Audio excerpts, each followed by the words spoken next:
हिंदू देवी देवतांना खरंच chicken mutton खाल्लेलं चालत नाही का, असा सुद्धा आता एक प्रश्न निर्माण झालाय।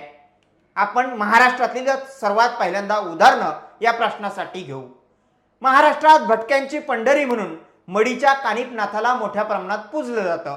याच कानिफनाथाच्या मंदिरात मोठ्या प्रमाणात बोकडाचा बळी दिला जातो आणि बळी दिल्यानंतर नैवेद्य कानिफनाथालाही दाखवला जातो आणि तो प्रसाद म्हणून खाल्ला सुद्धा जातो। एवढंच काय, बिरोबा, खंडोबा, मरियाई, म्हसोबा, एकविरा या सगळ्या देवी देवतांना कोंबडी किंवा बोकडाचा बळी दिला जातो आणि त्याचा काही भाग नैवेद्य म्हणून त्या देवतांना देखील दाखवला जातो आणि बाकीचा भाग प्रसाद म्हणून भक्त स्वतः खातात। म्हणजेच काय, या देवी देवतांना मांसाहार चालतो। तुळजापूरच्या भवानी देवीला आजही बोकडाचा बळी दिला जातो। कोकणात गणपतीत ज्यावेळी गौरीचे विसर्जन असते त्याच्या आदल्या दिवशी तिला चिकन, मटन, मासे याचा नैवेद्य दाखवला जातो।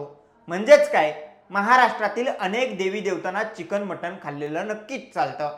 एवढंच नाही तर देशभरातील मंदिरांमध्येही चिकन मटन म्हणून प्रसाद दिला जातो। राजरप्पा मंदिरात झारखंडमध्ये प्रसाद म्हणून मटन दिलं जातं। हैदराबाद मधील एका मंदिरात प्रसाद म्हणून जिवंत मासे दिले जातात।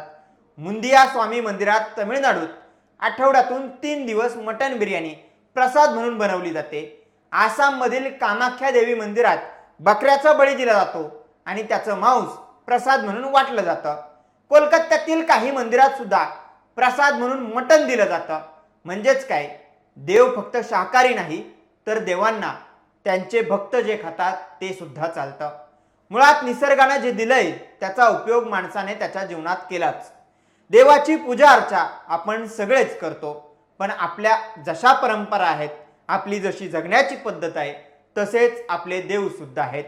मुळात असं म्हणतात की देवाच्या समोर कोणीही उच्च नीच, गरीब श्रीमंत नसतो, तर सगळेच समान असतात।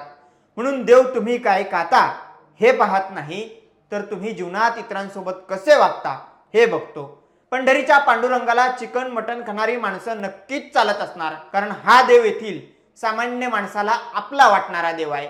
येथील शेतकऱ्याला, कष्टकऱ्याला, वंचितांना हा देव आपला वाटतो।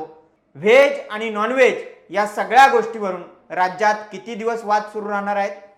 विकासाच्या मुद्द्यावरून राज्यात शासन कधी बोलणार आहे? तुम्हाला या सगळ्याबद्दल नक्की काय वाटतं? पंढरीच्या पांडुरंगाला चिकन मटन खाणारी माणसं चालतात का?